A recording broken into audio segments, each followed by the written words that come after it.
up taking 3 or 4 different blood pressure pills. Obesity in adults should be non-existent. Now, I drew this out yesterday, but I didn't really talk about it. You know what that is? Yeah, but let's call it a distribution curve because some people are triggered by the bell curve thing. Let's call it that. Normal distribution curve. There are some of us who are stick bone, skinny, thin, just naturally. And there are some of us who are a little fluffier, just naturally. Even eating a proper human diet, there is a distribution of every single human trait and physiology, lab value, and everything else. There's a distribution curve for every single thing you can talk about in relation to human beings.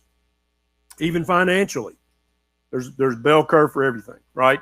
And once you understand that, that Nick, this is Nick, he's normal, okay? And then people on the other end of the spectrum, not morbid obesity, but a little fluffy, that's normal too.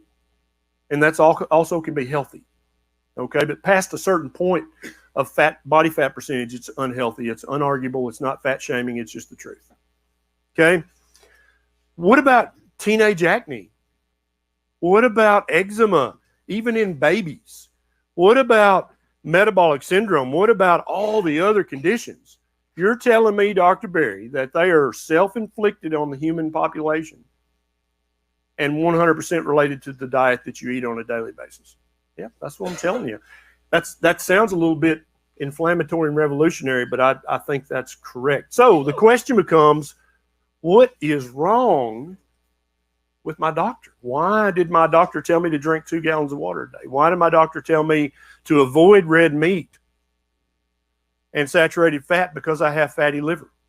When the truth of the matter is that's how you reverse fatty liver, is by eating a diet heavy in red meat and saturated fat and avoiding carbs. That's how you reverse it. Why would a doctor say such a thing? What's wrong with doctors? So you guys have heard of the tool analogy. If the only tool you have is a hammer, then everything looks like a nail, right? Guess what? That applies to all human beings on the planet. That's not just you. That's not just carpenters. That's literally every human on the planet. The tools that you have at your disposal frame the way you think about every problem. That is human nature. We cannot avoid that. And so if all you have is a prescription pad, and if all you get paid higher level office visits for, then guess what? That's what you're going to do. You can't charge a higher level office visit. So let me tell you this. This is some good inside information. If you've seen your doctor before,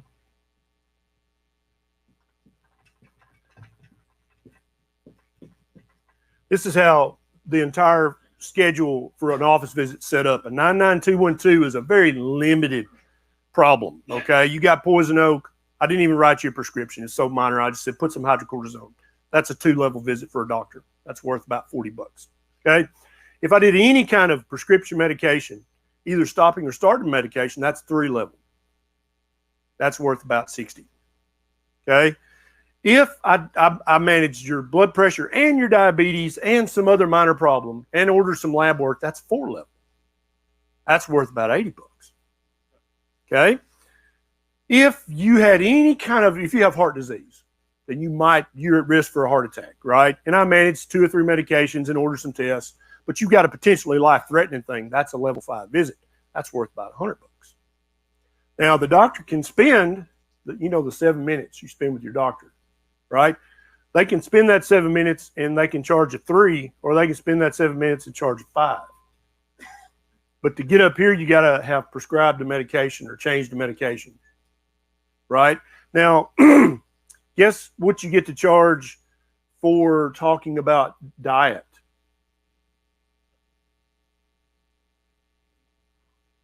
Now, you're a doctor, and you got all your bills.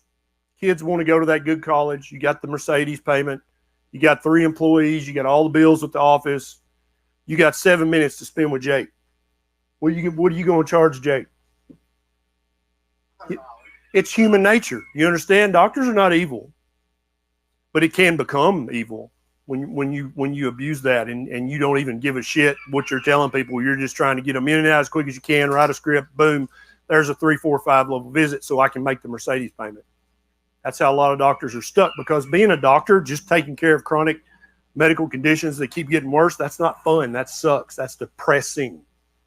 So if I'm stuck in a career that's depressing as hell, I might as well get paid $100 for every 7 minutes than $40 every 7 minutes, right? At least that'll make me sort of happy. I can have that Mercedes. That's one of the many things that are wrong with doctors. Let's talk about the lab work. I put this up